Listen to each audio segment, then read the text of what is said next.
Pozdravljam sve koji ovo gledaju. Pozdrav pčelarkama. Sutra je 1.9. Vrijeme je polako da se pčele počnu uzimljavati. S obzirom na dugoročnu prognozu, najavili su da će biti topan 10. i 11. mjesec. To za pčelu uopće nije dobro. Bilo najljepše da sutra bude pravi mraz i da matica jednostavno prestane zalijegat i da pčela uđe normalno u zimu.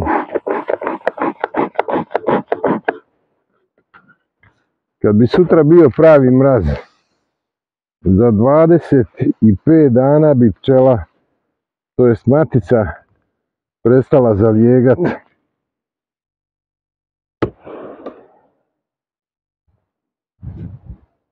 Leglo i pčela bi se normalno uzimila. No međutim, kod nas je tu došlo do nekih tektonskih promjena, da više ništa nije normalno. I ono što je bilo normalno više nije normalno. Ja ću sad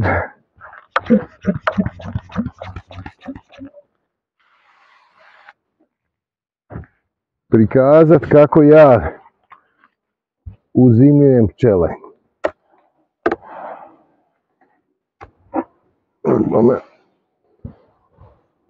Ovdje izgleda ima i viška meda.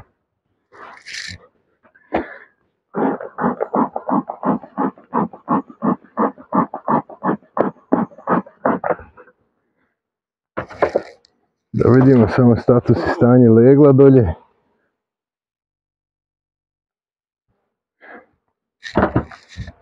Ja kad sam izašao iz zime, znao sam s kakvim okvirima ću ući u zimu.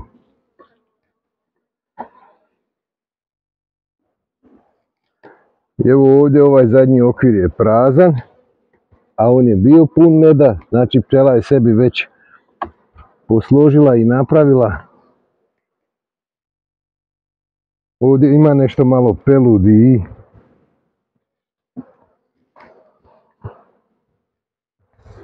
meda.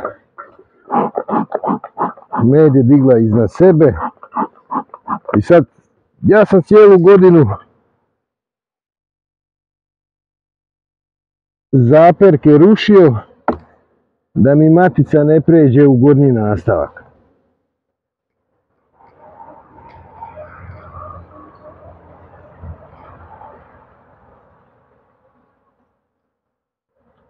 Pelud meda ima nešto na sjevernoj strani.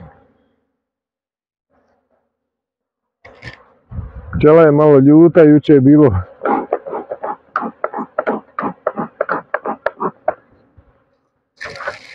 kiše i nevremena kod mene ovdje, ali evo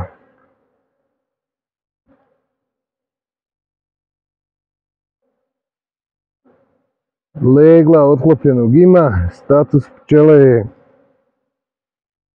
legla je dobar, no međutim vidimo ovdje po oštećenoj pčeli da tu ima varoje. Ovo je stara matica koja nije dirana. To je ona koja je četvrta godina. Sad ću vidjeti da li je, pokušat ću vidjeti samo da li je unutra. Evo može se ovdje vidjeti da tu ima. Evo ovdje ova pčela nema krila, pojedena su joj, znači da u ovoj košici ima dosta varoje i bez obzira na isjecanje građevnjaka i tretiranje sa varomedom, potrebno je i sanirati ovo.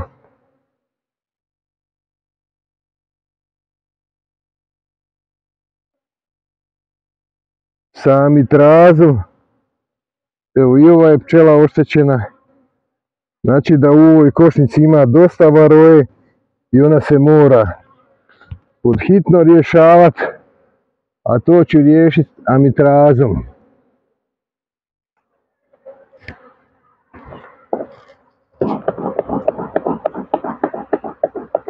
Jedino sredstvo koje 100% uništava varoju je amitraz.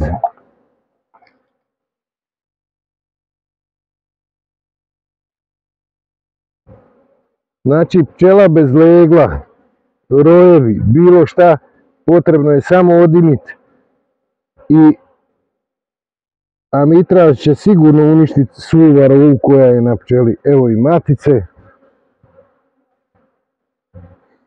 Evo je, još je tu. Evo je fino plava. Znači pčela ju i nakon 4 godine nije htjela zamijeniti. I ona će imati tu čast da preživi i poživi dokle god ju pčela ne bude htjela zamijeniti. Ovo je puno legla. Ima pčele oštećene od varoje. Zanimljivo da još trutova ima uvijek unutra.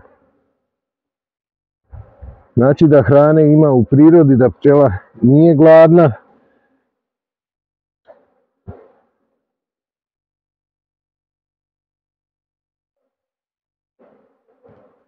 Ovo je puno legla. Puno legla.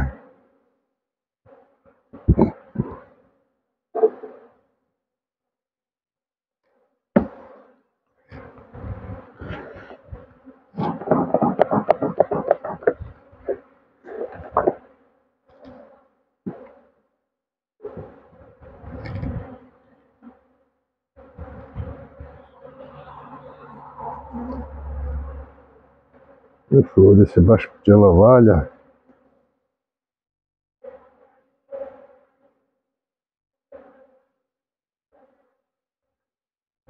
Leglo je u redu, situacija je dobra. I sad vidio sam nedavno na internetu da neki pčelari slažu pčeli i matici njezin prostor u kojem će ona živjeti i treba prezimiti zimu.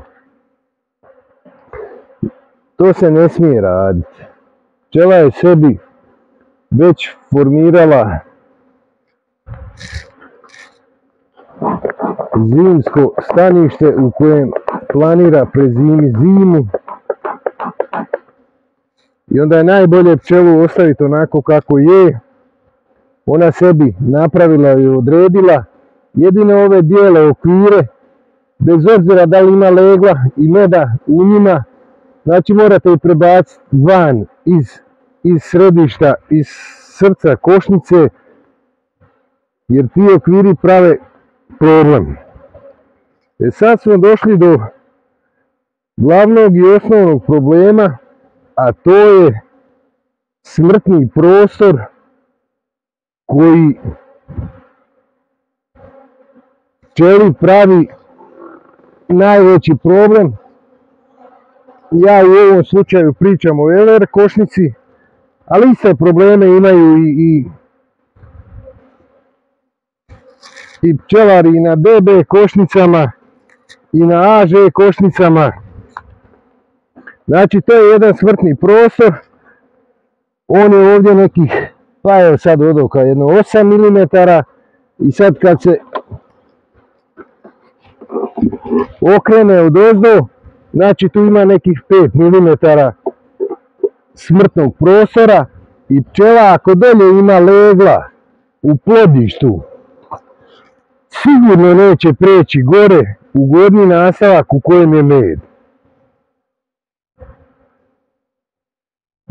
Radili smo, u stvari bila je to košnica koja je bila podnica skovana, bila je iz jednog dijela, znači plodište i podnica je bila iz jednog dijela.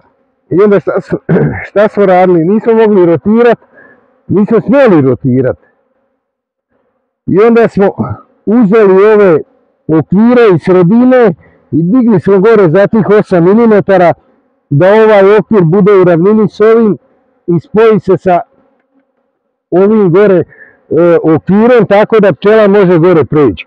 No međutim šta se desilo? Ova je zajednica na 10 ulica i kad ona uđe u zimu, znači kad se formira klupko zimsko, ona će biti na 7 ulica. I šta smo napravili? Uzeli smo 5 ovih okvira, podigli smo gore,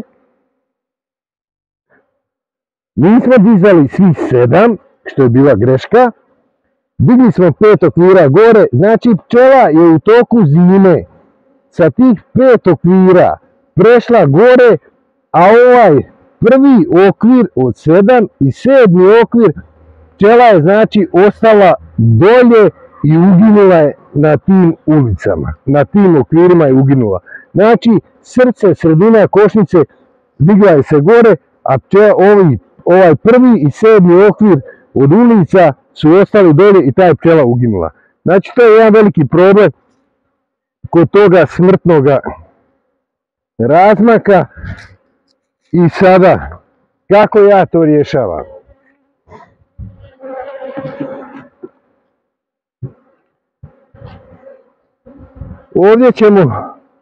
Ovdje ja već otprilike vidim koji su mi okviri stari. Ovdje čak ima i nekog meda. Sad ćemo vidjeti da li ću ga ostaviti, neću ga ostaviti, vidjet ćemo. Ovo je isto zanimljiv, ali on još može ići. Vidjet ćemo, ovaj malo čak i deformiran, ali ovaj, pa ništa, uzet ćemo ovoga. Ne, ovdje su žice ravne, pa ćemo to sad napraviti ovako.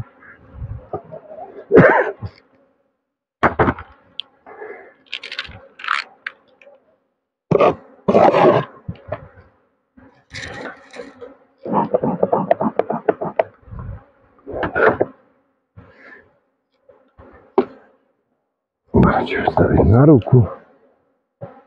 I onda ja ću uzeti sad ovdje i isjeću 2 trake.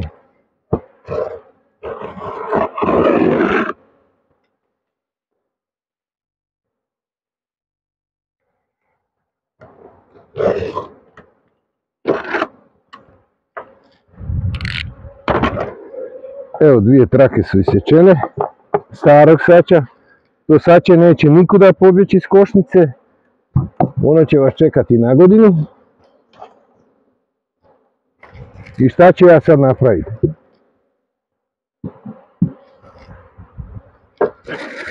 Cijelu godinu sam isjecao te zaperke da mi matica ne pređe gore. I sad moram riješiti problem.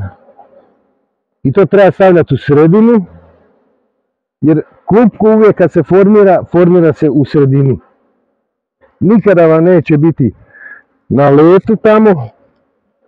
I sad ovdje, znači ova je zajednica jaka. Ona je na 10 ulica, ima gore pun nastavak meda. Kako ću riješiti problem da pčela pređe gore?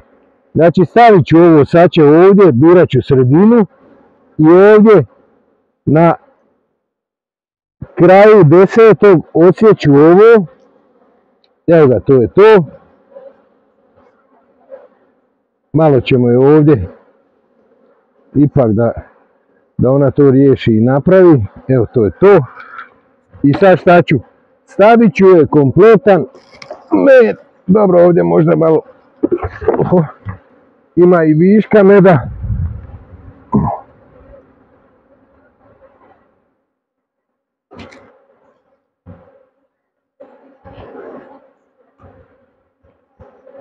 Evo ga, to je to.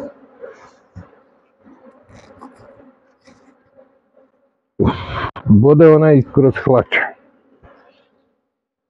Malo je ljuta. Dira mi kad ne treba. Znači ja sam napravio sada umjetni prijelaz iz donjeg nastavka u gornji. Jer ovdje nije bilo zaperaka, matica je znači u donjem dijelu. I sad je 1.9. već je to polako vaga da se taj posao obavi i napravi na vrijeme. I ova će zajednica sigurno preći gore. Samo sad ću vam malo otvoriti ovdje da se vidi. Ovo je bijeli okvir. I on mora ići na stranu, u sredini ona mora imati stare okvire, to je crne okvire. Evo ovaj okvir pun meda.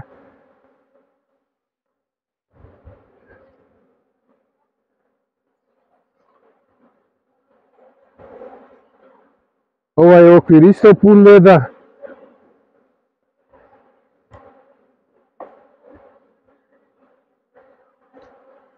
I ovaj okvir pun meda.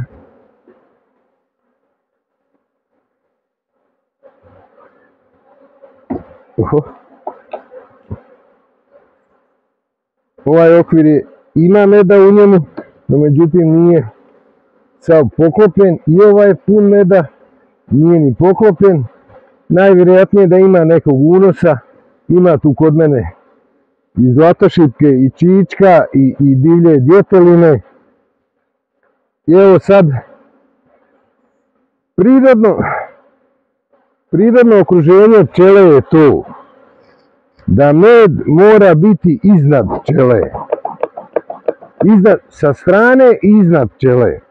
I sad pčela sa ovim isječenim sačem dobiva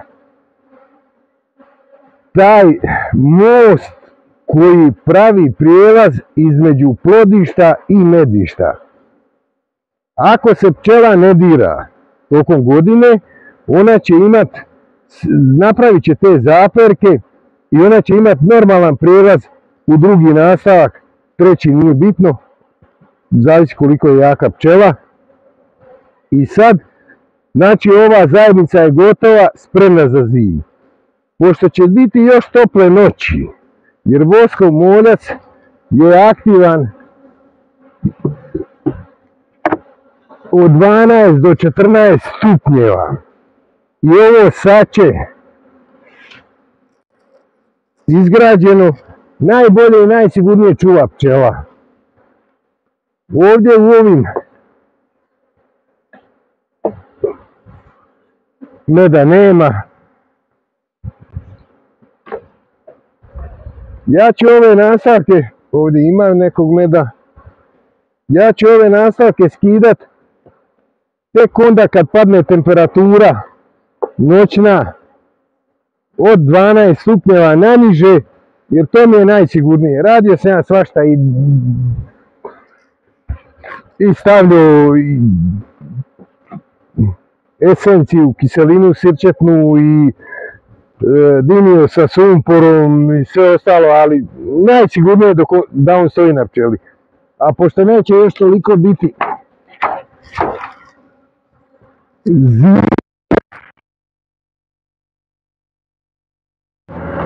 da je najsigurnije, najbolje da pčela čuva to sače.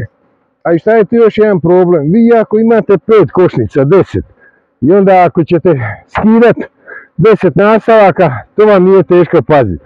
No međutim, kad imate 20, 40, 100 komada košnica i sad morate skinuti 100 komada nastavaka, i ako ne želite da vam moljac pojede te nastavke, u stvari sače, bosak u tim nastavcima, imate posla. Nabili ste si posao. Ovo još vrijeme je takvo. Takva je situacija kod nas da više ništa nije normalno. Ovaj treći nastavak ću skidati tek kad noćna temperatura padne oko 12 stupnjeva.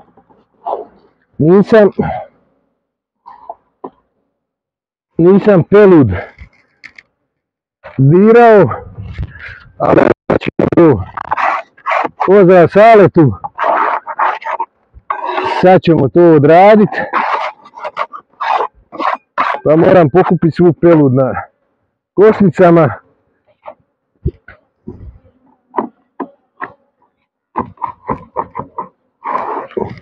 Ali evo, Moći to i prosut. Evo ovdje peludi. To moram sad pokupiti na svim košnicama.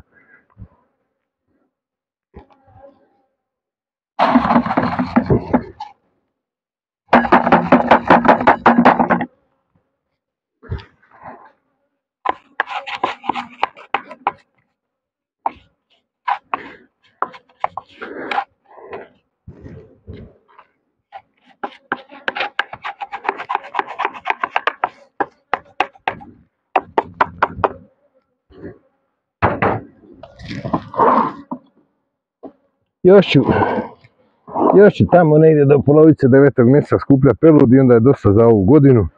Dosta se je nakupilo.